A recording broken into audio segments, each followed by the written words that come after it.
자, 2교시 시작하도록 하겠습니다.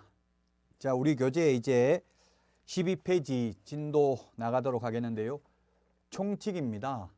총칙이 메뉴에 보면 출제 포인트에 나와 있죠. 두세 문제 정도 출제가 됩니다. 교재 12페이지에 메뉴에 보면 출제 경향 및 학습 대책에 나와 있는데요. 총칙 중에서 시험에 반드시 출제되는 부분은 용어의 정의와 중개 대상물이 있습니다. 두 개는 반드시 출제되고요. 그러면 우리 교재 12페이지에 있는 연역이라는 건 역사죠. 이 역사는 시험에 거의 출제되지 않습니다. 교과서라는 것은 거의 출제 안 되더라도 전 범위를 일단 체계상 필요하기 때문에 적어 놓기는 했습니다. 시험에는 1995년도 8회 시험에 딱 한 번 출제되고 최근 25년간 출제되지 않았습니다. 그래서 12페이지에 보면은 중개업의 변천을 보면은 동그라미 2번 객주에서 출발했습니다. 고려시대 때 객주에서 출발했습니다. 13페이지 메뉴에 보면 나와 있죠. 자, 거기 13페이지 메뉴의 박스에 나와 있는데요. 처음에 우리 객주에서 출발을 했고요. 그리고 이게 객주가 중개업의 시초인데 자유업이었습니다. 옛날에 누구나 자격증 없이 중개업을 할 수 있었고요. 그러다가 13페이지 메뉴의 박스 동그라미 2번을 보면 1890년 거간인가제가 시행되었습니다. 우리나라 최초의 법제도가 되겠죠. 이제 규제를 하게 되었습니다. 1890년 거간인가제를 시행하다가 다시 1910년도 한일합방이 되면서 일제가 우리나라 토지를 침탈할 목적으로 거간인가제를 폐지해서 자유업으로 누구나 중개업을 할 수 있도록 허용했습니다. 그러다가 4번에 허가주의로 바꿨는데요. 1922년 경기도령 제10호로 소개영업 지체규칙이 제정되어서 허가제를 시행하다가 해방되고 나서 1961년도 신고제로 바뀌었습니다. 이때도 자격증이 필요 없었고요. 이제 6번, 7번이 있는데 6번, 7번 시험에는 거의 안 나온다고 했습니다. 자, 그래서 이제 6번 우리 지금 법 공인중개사법인데 지금은 그 당시 최초로 부동산 중개업법으로 제정되었습니다. 부동산 중개업법. 부동산 중개업법으로 제정이 되었고요. 부동산 중개업법은 1983년 12월 30일 제정되어 가지고 1984년 4월 1일부터 시행되었습니다. 시행된 날짜 이런 거 중요하지 않아요. 시험에는 거의 출제가 안 된다고 했고요. 자, 이렇게 이제 부동산 중개업법이 제정되는데 부동산 중개업법이 옛날하고 달라진 게 소개영업법 1961년도에는 소개영업법이었는데 소개영업법하고 달라진 부분이 벌칙을 강화했습니다. 옛날에는 소개영업법에서 위반 행위하면은 50만 원 이하의 과태료였답니다. 그런데 공인중개사법에서는 이제 3년 이하 입증액이나 2천만 원 이하의 벌금이 도입됐습니다. 물론 지금은 3년 이하 입증액이나 3천만 원 이하의 벌금이 되겠죠. 벌칙을 강화했고요. 이제 징역 갈 수도 있다는 게 이때 신설됐습니다. 잘못하면. 그 다음에 자격제도가 도입되었습니다. 옛날에는 공인중개사 자격이라는 게 없었습니다. 근데 처음으로 부동산 중개업법이 제정되면서 자격제도가 도입됐고요. 그 다음에 허가제가 도입되었습니다. 옛날에 1961년도 소개영업법에서는 신고제였죠. 신고라는 것은 민원인이 적법 요건을 갖춰서 신고하면 반드시 수리해야 되는 게 신고인데 허가는 허가관청이 허가를 내줄 수도 있고 허가를 안 내줄 수도 있고 재량권이 있는 것을 허가라고 합니다. 그래서 허가제가 도입됐다는 게 세 가지가 가장 큰 특징이 되겠습니다. 자, 그러다가 이 허가제가 이제 등록제로 바뀌었는데요. 7차 개정에서 등록제로 바뀌었습니다. 7차 개정. 허가제에서 등록제로 바뀌었다. 1983년 12월 30일 부동산 중개업법이 제정되고 나서 이때까지 34번 법이 개정됐습니다. 처음에 제정된 것까지 합하면 35번 바뀐 거죠. 그러면 거의 해마다 법이 바뀌었다고 했죠. 그래서 해마다 바뀌기 때문에 반드시 새 교재로 공부하는 게 바람직하다고 말씀을 드렸습니다. 해마다 법 내용이 바뀌기 때문에요.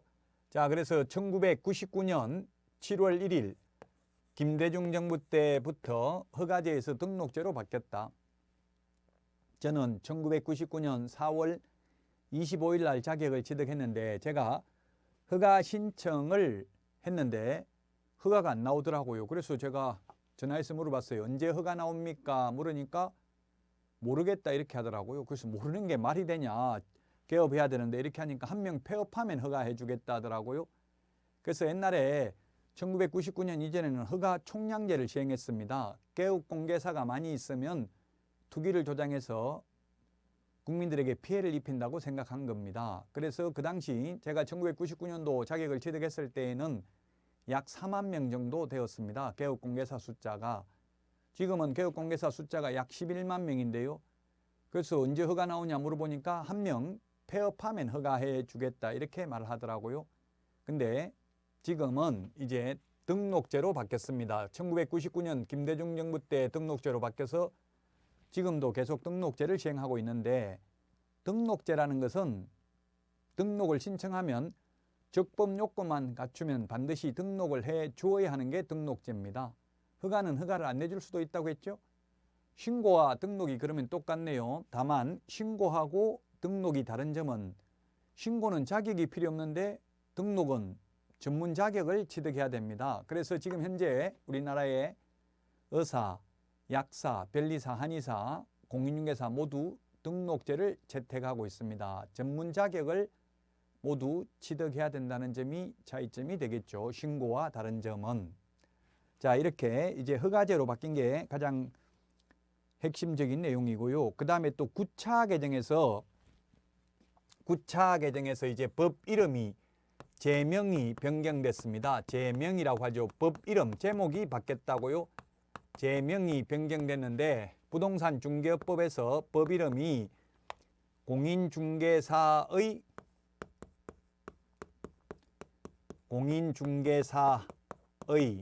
업무 및 부동산 거래 신고에 관한 법률, 부동산 거래 신고에 관한 법률로 법 이름이 바뀌었습니다. 2006년 1월 30일 노무현 정부 때 2006년 1월 1일부터 부동산 거래 신고 제도가 도입됐습니다. 그래서 국민들에게 널리 부동산 거래 신고해야 된다는 것을 알리기 위해서 이렇게 법 이름을 바꿨습니다. 제명을 변경했습니다.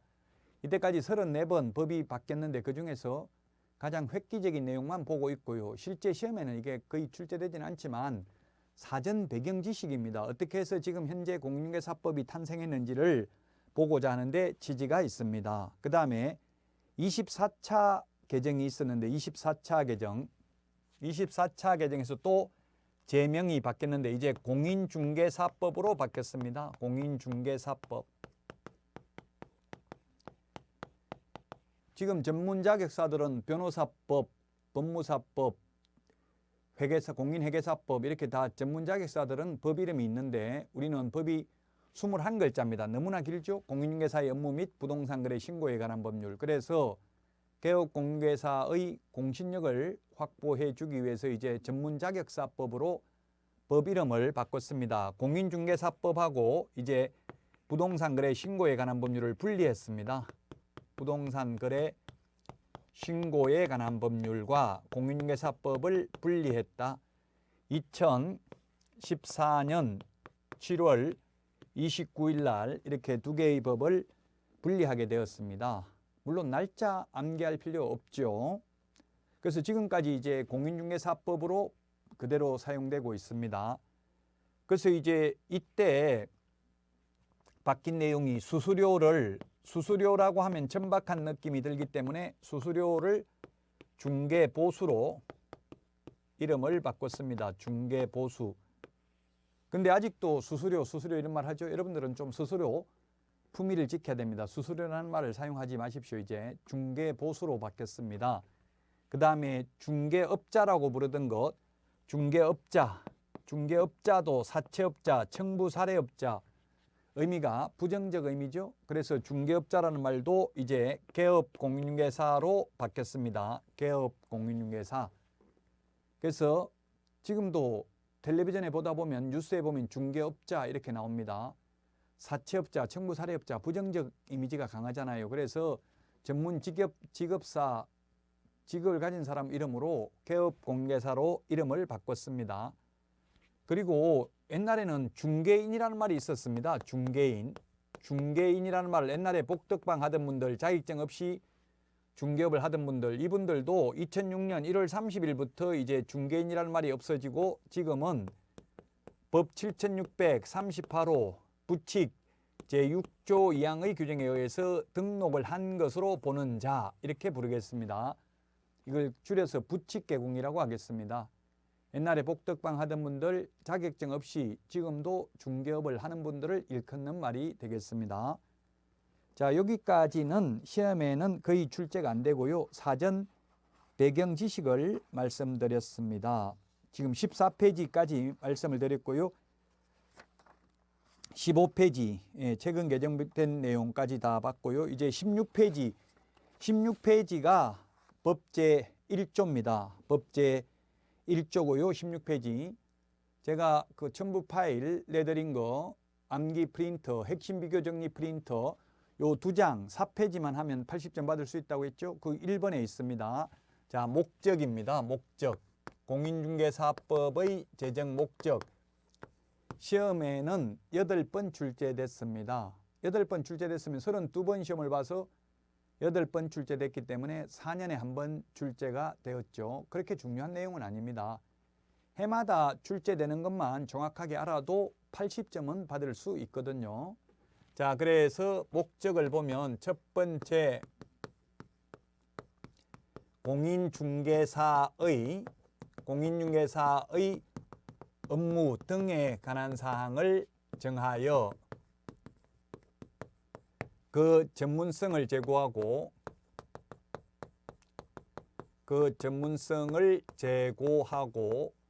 부동산 중개업을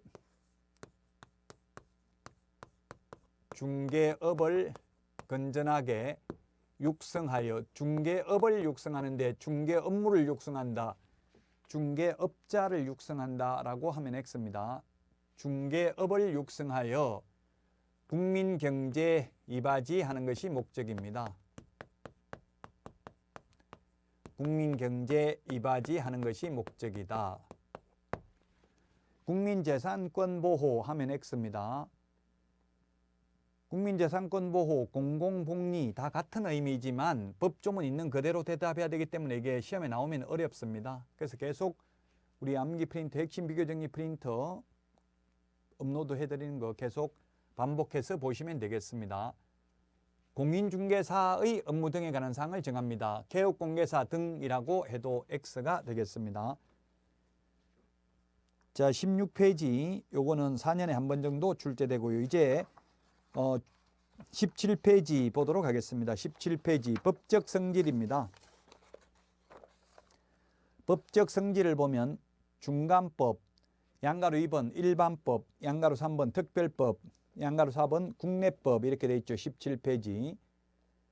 자, 중간법이라는 것은 뭐냐 하면 중간법, 개인과의 관계를 규율하는 법을 개인과의 관계를 규율하는 법을 사법이라고 합니다. 사법. 그 다음에 개인과 국가 등과의 관계를 규율하는 법을 공법이라고 합니다. 공법. 그래서 우리 부동산 공법은 건축법 이런 게 있으면 건축법은 자기 집, 자기 땅에도 건물을 마음대로 지을 수 없고 시장 군수구청장의 허가를 받아야 되잖아요. 그래서 공공복리를 위해서는 개인 사유재산권을 침해할 수 있는 게 공법입니다. 개인과 국가 등의 관계를 규율하는 게 공법입니다. 그런데 우리 공인중개사법은 이 공법하고 사법 두 가지 요소가 다 있는 법입니다. 그래서 중간법 또는 사회법, 공사법이 혼합되어 있다고 해서 혼합법 이런 말을 사용합니다. 우리 공인중개사법도 99%는 전부 공법적 요소로 이루어져 있습니다. 사법은 중개계약이라는 거 딱 하나 있습니다. 의뢰인이 개업공개사에게 우리 집 좀 팔아주세요, 사주세요 이렇게 하면 개업공개사가 예, 사드리겠습니다, 팔아드리겠습니다 이렇게 맺는 걸 중개계약이라고 하는데, 계약이라는 것은 청약과 승낙의 의사표시가 합치되어야 성립하는 겁니다.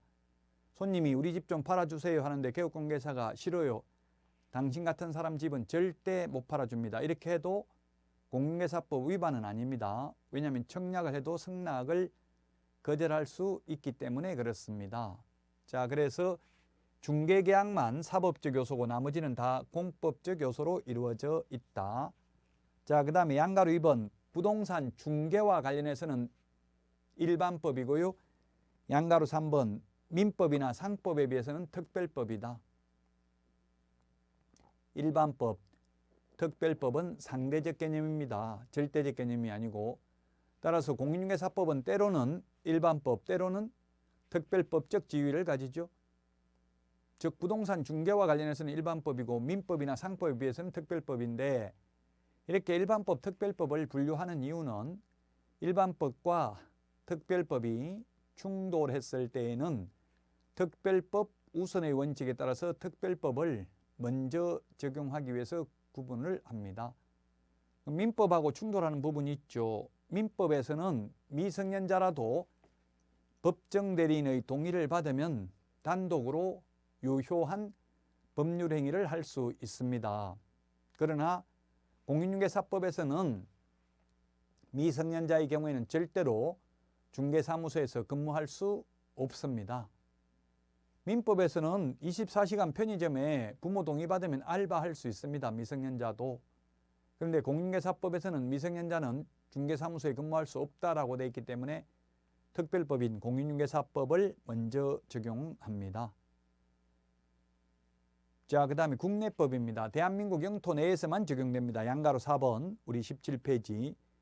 그래서 우리나라 무등록 중개업자가 외국에서 중개를 했다 하더라도, 중개업을 했다 하더라도 우리나라 공인중개사법 위반은 아닙니다. 다만 당해 국가의 법률에 저촉될 수는 있겠죠. 국내법이기 때문에 대한민국 영토 내에서만 적용이 된다. 자, 그 다음에 법령의 구성입니다. 법률, 시행령, 시행규칙이 있네요. 법률, 시행령, 시행규칙. 자, 우리 법규범 순서를 보면은 헌법이 있고요.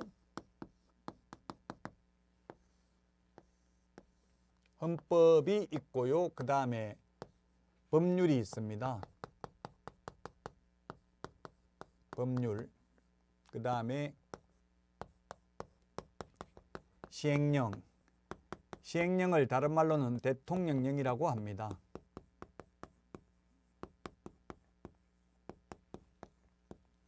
대통령령인 시행령이 있고요. 그 다음에 시행규칙, 국토교통부령이 있습니다. 각 부 장관의 명령, 대통령령이라는 것은 대통령 명령이라는 뜻이죠. 그 다음에 조례가 있습니다. 조례. 자, 상위 규범에 위반된 하위 규범은 무효입니다. 법률에, 헌법에 위반된 법률은 무효입니다.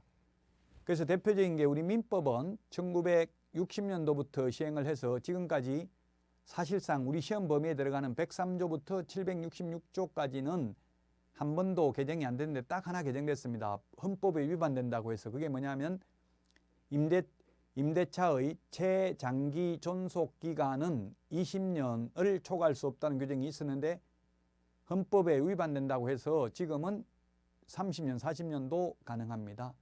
그래서 상위 규범에 위반된 하위 규범은 무효가 되겠습니다. 법률은 우리 헌법은 시험 범위 아니고요. 법률은 포괄적 내용을 규정하고 있고요.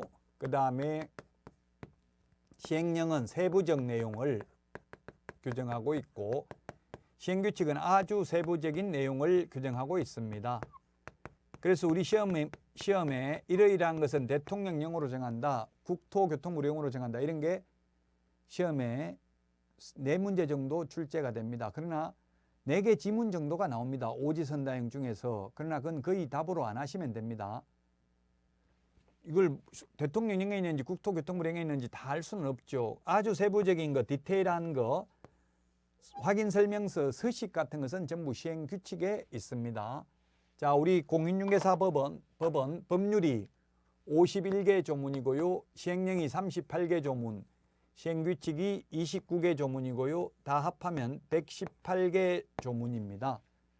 이 118개 조문에서 약 28문제 70% 정도가 출제되니까 거의 하나하나가 다 만약에 30문제라고 본다면 30문제면 오지선다행이면 얼마입니까? 3, 55, 150개 지문이 시험 범위잖아요. 118개 조문에서. 그래서 조문 하나하나가 다 시험 범위라고 보시면 됩니다. 그래서 70점만 받으려면 공인중개사법은 굉장히 편합니다. 요거 법령 전부 118개만 공부하면 되니까요.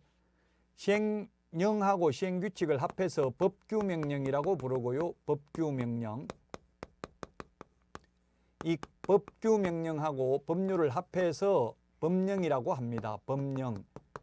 그래서 우리가 공시법령 이런 말을 하죠. 그러면 법률, 시행령, 시행규칙 모두 다 시험 범위에 해당된다는 뜻입니다. 우리는 법령 조문이 118개 조문밖에 안 됩니다. 근데 공법은 시행령, 시행규칙까지 다 합하니까 제가 세보니까 1500개 조문이더라고요. 굉장히 내용이 많죠.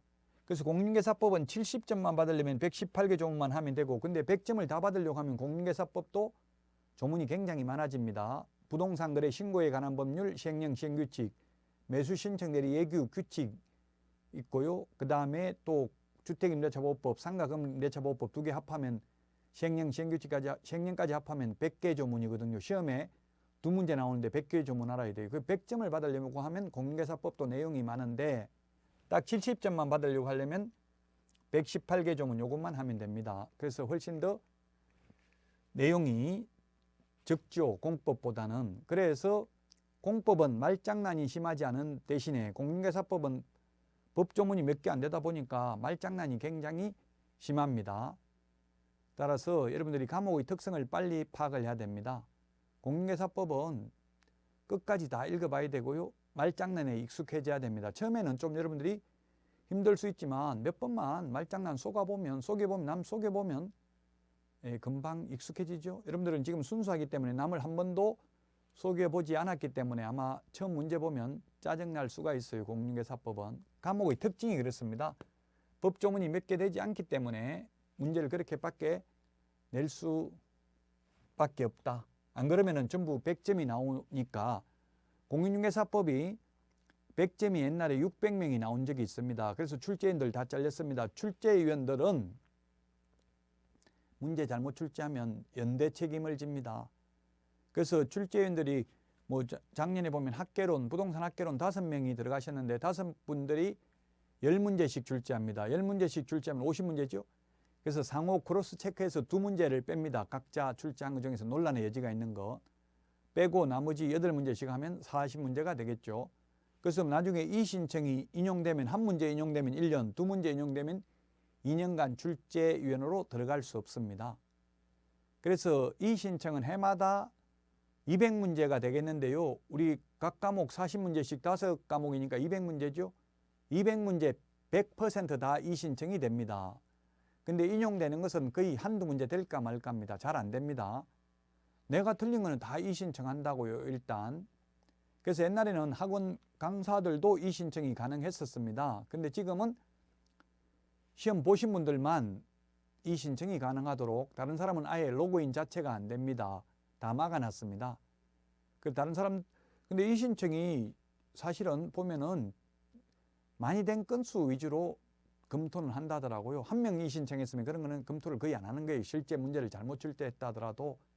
그래서 여러분들이 이 신청 안 해도 합격할 수 있도록 좀 여유 있게 공부를 하는 게 좋겠죠. 딱 60점만 받는 거는 바람직하지 않습니다. 근데 한 문제 때문에 전국에서 1000명 정도 합격자가 더 나온답니다. 한 문제만 이 신청을 인용하면. 그래서 이 신청을 잘 안 받아주는 경우가 많이 있습니다. 자, 교재 17페이지까지 말씀드렸는데 여기까지는 전부 사전 배경 지식이고요. 이제 중요한 내용이 18페이지 용어 정의가 되겠는데 이 용어 정의부터는 쉬었다가 하도록 하겠습니다.